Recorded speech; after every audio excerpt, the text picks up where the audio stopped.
Hello students, आज के इस लेक्चर में हमारा टॉपिक है why do we fall ill या फिर हम बीमार क्यों होते हैं नाम के चैप्टर से। इससे पहली वीडियो में हमने इस चैप्टर का topic health, disease and disease free के बारे में पढ़ा था और आज हम उससे आगे के टॉपिक के बारे में डिस्कस करेंगे। उससे इस आगे के टॉपिक के बारे में डिस्कस करने से पहले हम एक बार फिर से हेल्थ और डिसीज़ फ्री के बारे में थोड़ी सी नॉलेज कर लेते हैं कि वो क्या होता है। बाकी चीज़ें आप उस वीडियो में जाके देख सकते हैं, ठीक है। तो हेल्थ क्या होती है? WHO ने 1948 में हेल्थ के बारे में बताया था। इसके अकॉर्डिंग उन्होंने डेफिनेशन दी थी कि जो person physically, mentally and socially वो वेल बीइंग होता है या फिर वो हर तरह से क्या होता है, हैप्पी होता है, खुश होता है, उसे किसी भी तरह की कोई प्रॉब्लम नहीं होती, तो वो एक हेल्दी पर्सन होता है या फिर उस टाइम पे उस पर्सन की हेल्थ काफ़ी अच्छी है। फिर डिसीज़ की बात करें तो डिसीज़ बीइंग अनकंफर्टेबल, जब हम अनकंफर्टेबल होते हैं, जैसे कि हम परफेक्ट हैं, बिल्कुल फिट है तो हम खुश रहेंगे और सोशली अगर हमारा सोशल एनवायरनमेंट अच्छा है तो भी हम खुश रहते हैं। लेकिन जब हमें कोई बीमारी होती है, डिसीज़ हो जाती है, जैसे हमारे आराम में कोई बाधा हो जाती है, जैसे अब खांसी जुकाम हो जाते हैं, उस टाइप से जो ये बीमारियाँ होती हैं उनको हम डिसीज़ बोलते हैं, जो हमको अनकंफर्टेबल करती है। फिर बात करते हैं डिसीज़ फ्री की। यहाँ पे जैसे हमने देखा जो हेल्थ होती है वो 3 फैक्टर्स पे डिपेंड करती है, फिजिकल, सोशल और मेंटल। मतलब शारीरिक, सोशल जैसे सामाजिक, और मेंटल मतलब मानसिक, ठीक है। और ऐसे ही जो डिसीज़ फ्री होता है या फिर जो रोग मुक्त होता है वो क्या होता है, वो सिर्फ एक फैक्टर पे डिपेंड करता है, वो सिर्फ फिजिकल फैक्टर पे डिपेंड करता है कि अगर कोई पर्सन फिजिकली बिल्कुल फिट है तो वो डिसीज़ फ्री होगा, ठीक है। लेकिन हेल्थ में और डिसीज़ फ्री में डिफरेंस होता है कि जो डिसीज़ फ्री होती है वो सिर्फ एक फैक्टर पे डिपेंड करता है और जो हेल्थ होती है वो 3 फैक्टर पे डिपेंड करती है। अब इसके आगे के हम टॉपिक्स देखेंगे। हमारा इससे आगे का टॉपिक है एक्यूट एंड क्रोनिक डिसीज़। जो हमारी लास्ट वीडियो थी हमने उसमें डिसीज़ के बारे में अच्छे से ब्रीफली पढ़ा था। अब हम पढ़ेंगे acute and chronic disease. Disease के टाइप्स, 2 टाइप के डिसीज़ होती हैं, एक एक्यूट और एक क्रोनिक।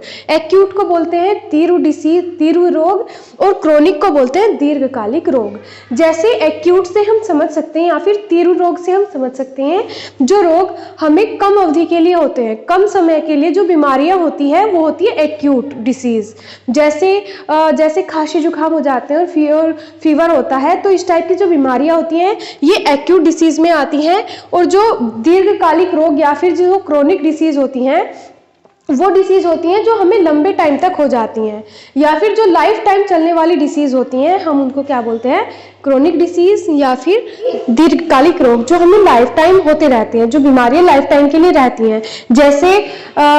जैसे हम थायराइड की बात करें या फिर कैंसर हो जाता है जब किसी को, तो वो लाइफ टाइम रहता है। और साथ में और कोई बीमारियां जैसे टीबी हो जाता है, तो इस टाइप की जो बीमारियां होती हैं जो लंबे समय तक के लिए रहती हैं, बॉडी में लाइफ टाइम रहती हैं, उसको हम बोलते हैं क्रोनिक डिसीज। और जो एक्यूट डिसीज होती है या जो तीव्र बीमारियां होती है, तीव्र रोग जो होते हैं, वो क्या करते हैं, वो बॉडी को ज्यादा हार्म नहीं पहुंचाते। लेकिन जो एक्यूट डिसीज होती है, जो क्रोनिक डिसीज होती है, क्रोनिक डिसीज या फिर दीर्घकालिक रोग जो होते हैं वो बॉडी को हार्म करते हैं। फिर इसके बाद हमारा टॉपिक आता है symptoms and sign of disease. अब हम सिम्टम्स और साइन ऑफ डिसीज के बारे में बात करेंगे। सिम्टम्स होते हैं लक्षण और साइन होते हैं चिन्ह। लक्षण जैसे कोई भी पर्सन अपने आप को, अपने अंदर जो चीजें फील करता है उनको और फील करके सोचता है कि हाँ मेरी तबीयत आज ठीक नहीं है, मुझे खांसी हुई है या मुझे जुकाम हुआ है या मुझे फीवर है, तो उसको बोलते हैं लक्षण। की लक्षण हम उनको बोलेंगे कि एक इंडिविजुअल पर्सन के थ्रू अपने अंदर जो चीजें देखी जाती है, जो इफेक्ट वो देखता है, जो चीजों को देख के वो फील करता है, चेंजेस महसूस करता है अपनी बॉडी में, तो हम उसको बोलते हैं सिम्टम्स।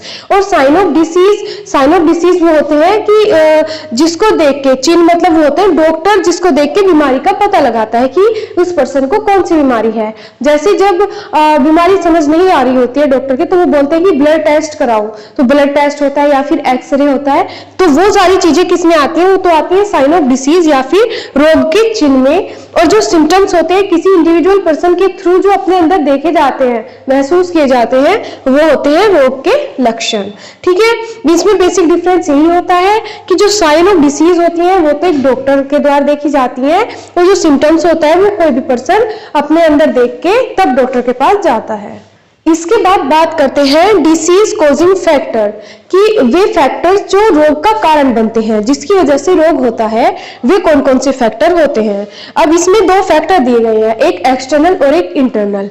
एक्सटर्नल या फिर एक्सट्रिंसिक फैक्टर, बाह्य कारक, जो कोई कारक बाहर से होते हैं, जो शरीर के बॉडी के बाहर के जो कारक होते हैं जिसकी वजह से बीमारियां होती है। सेकेंड इंटरनल या फिर एक्सट्रिंसिक फैक्टर या फिर आंतरिक कारक, जो बॉडी के अंदर ही होते हैं, जिन रीजन की वजह से बीमारियां होती हैं। ठीक है, पहले हम एक्सटर्नल या फिर एक्सट्रिंसिक फैक्टर्स के बारे में डिस्कस कर लेते हैं कि ये क्या होते हैं। इसमें फर्स्ट टॉपिक दिया है disease causing micro organism. Disease जो किसकी वजह से होती है, माइक्रो ऑर्गेनिज्म की वजह से होती है। जो माइक्रो ऑर्गेनिज्म होते हैं इनको पैथोजेंस भी बोला जाता है। ठीक है, इनको क्या बोलते हैं, इसको पैथोजेंस भी बोला जाता है। माइक्रो ऑर्गेनिज्म को पैथोजेंस भी बोलते हैं। पैथोजेंस में कौन कौन सी चीजें आती हैं, जैसे बैक्टीरिया, वायरस, फंगी, और जो हेलमिंथ्स होते हैं और जो वर्म्स होते हैं, ये सारी चीजें कहीं में आती हैं पैथोजेंस में। जैसे क्या हो गया, वायरस, बैक्टीरिया, फंगी या फिर वेक्टर्स। वेक्टर्स जैसे मच्छर, जो वेक्टर्स बोलते हैं, जो ये मच्छर होते हैं, मच्छरों की वजह से जो हम बीमार हो जाते हैं, मतलब जो कीड़े मकोड़े या फिर मच्छर, मक्खी मच्छर जो होते हैं वो वेक्टर्स होते हैं। वर्म्स, हेलमिंथ्स, तो ये सारी चीजें जो होती हैं ये क्या होती है, पैथोजेंस होते हैं। और जो ये पैथोजेंस होते हैं, ये बैक्टीरिया या वायरस जो होते हैं हमारी बॉडी में किसके थ्रू ट्रांसफर होते हैं, किसके थ्रू ये एंटर करते हैं, वो है जैसे फूड। अगर बाहर का ज्यादा खाना खाते हैं जहाँ पे ज्यादा साफ सफाई नहीं होती या ज्यादा हाइजीन नहीं होता है खाना, तो वहां पे उसके थ्रू, खाने के थ्रू, भोजन के थ्रू भी ये क्या होती है, पेट में चले जाते हैं, या फिर वाटर के थ्रू ये बॉडी में एंटर कर जाते हैं, या एयर के थ्रू ये बॉडी में एंटर कर जाते हैं। तो इस सारी चीजों से क्या होता है, ये जो माइक्रो ऑर्गेनिज्म होते हैं, ये जो पैथोजेंस होते हैं बॉडी में एंटर कर जाते हैं, जिसकी वजह से कोई भी पर्सन बीमार हो सकता है। ठीक है, उसके बाद फिर हमारा सेकंड टॉपिक इसमें आता है इनएडिक्वेट डाइट, मतलब अपर्याप्त आहार। जब बच्चों में अपर्याप्त आहार होता है, उनकी उनमें विटामिन की कमी होती है या फिर उनके अंदर प्रोटीन अच्छे से नहीं होता, तो वो क्या हो जाते हैं, बीमार हो जाते हैं। डाइट की वजह से, अच्छा खाना ना खा पाने की वजह से या अच्छी डाइट ना ले पाने की वजह से जो बीमारियां होती है उनको बोलते हैं वो भी एक रीजन होता है किसका, डिसीज का। ठीक है, उनको क्या बोलता है, इनएडिक्वेट डाइट की वजह से भी क्या होती है, डिसीज होती है। फिर इसके बाद अगला टॉपिक आता है एनवायरमेंटल पोल्यूटेंट्स। एनवायरमेंटल पोल्यूटेंट्स मतलब पर्यावरणीय प्रदूषक। पर्यावरणीय प्रदूषक से अगर हम देखें तो क्या क्या इसमें निकल सकता है, इसमें इसका कारण है जो किसी भी मेटल के साथ, किसी भी तत्व के साथ जो मिलने वाले ऑक्सीजन होते हैं, जैसे CO2, कार्बन डाइऑक्साइड, नाइट्रोजन के जो ऑक्साइड होते हैं, जो सल्फर के ऑक्साइड होते हैं, ये सारे ऑक्साइड क्या होते हैं, बॉडी को हार्म पहुंचाते हैं। फिर इसके बाद बात करते हैं टोबैको, अल्कोहल एंड ड्रग्स। अगर कोई पर्सन मतलब ज्यादा अमाउंट में टोबैको, अल्कोहल या ड्रग्स का सेवन करता है, उसका यूज करता है, तो उनमें क्या हो जाती है, वो भी बीमार पड़ जाते हैं। तो इन सारी चीजों से क्या करना चाहिए, अपने आप को थोड़ा बचा के रखना चाहिए, अपना बचाव करना चाहिए। और ये फैक्टर्स हमें दिए गए हैं कि जो डिसीज होती है किसी न किसी पैथोजन की वजह से ही होती है। ठीक है, या फिर जो डिसीज होती है या फिर इनएडिक्वेट डाइट की वजह से होती है। जो एक्सटर्नल, अगर हम बात करें एक्सटर्नल फैक्टर की, तो उसमें और एनवायरमेंटल पोल्यूटेंट्स और साथ में टोबैको, अल्कोहल और ड्रग्स का ज्यादा यूज करने से जो बीमारियां होती हैं वो क्या होती हैं, वो एक्सटर्नल फैक्टर्स में आती हैं। ठीक है, अब इसके बाद हम इंटरनल या फिर इंट्रिंसिक फैक्टर्स के बारे में बात करते हैं।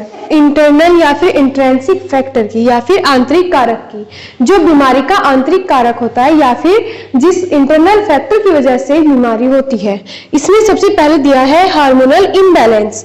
हार्मोनल इम्बैलेंस मतलब हार्मोन असंतुलित होना। जब हार्मोन्स असंतुलित हो जाते हैं, इम्बैलेंस हो जाते हैं, या तो हार्मोन्स मतलब हाइपरसैक्रेशन हो जाता है हार्मोन का या फिर हाइपोसैक्रेशन, जहां पे हाइपरसैक्रेशन नॉर्मल वैल्यू से ज्यादा वैल्यू में जो हार्मोन्स होते हैं वो फ्लो होने लगते हैं, और हाइपोसैक्रेशन जो नॉर्मल वैल्यू है उससे कम अमाउंट में जो हमारे हार्मोन्स होते हैं वो होते हैं, तो उसको हाइपो और हाइपर बोलते हैं। ठीक है, हाइपो कम अमाउंट में और हाइपर ज्यादा अमाउंट में।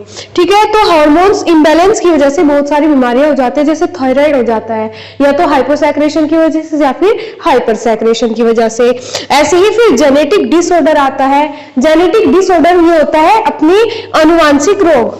जेनेटिक डिसऑर्डर को क्या बोलेंगे? अनुवांशिक रोग। ये जो अपने माता पिता से या फिर जनरेशन वाइज जनरेशन जो आगे बढ़ता रहता है उस रोग को अनुवांशिक रोग बोलते हैं। इसमें भी बहुत सारी बीमारियां पेरेंट्स के थ्रू अपने बच्चों में आ सकती है।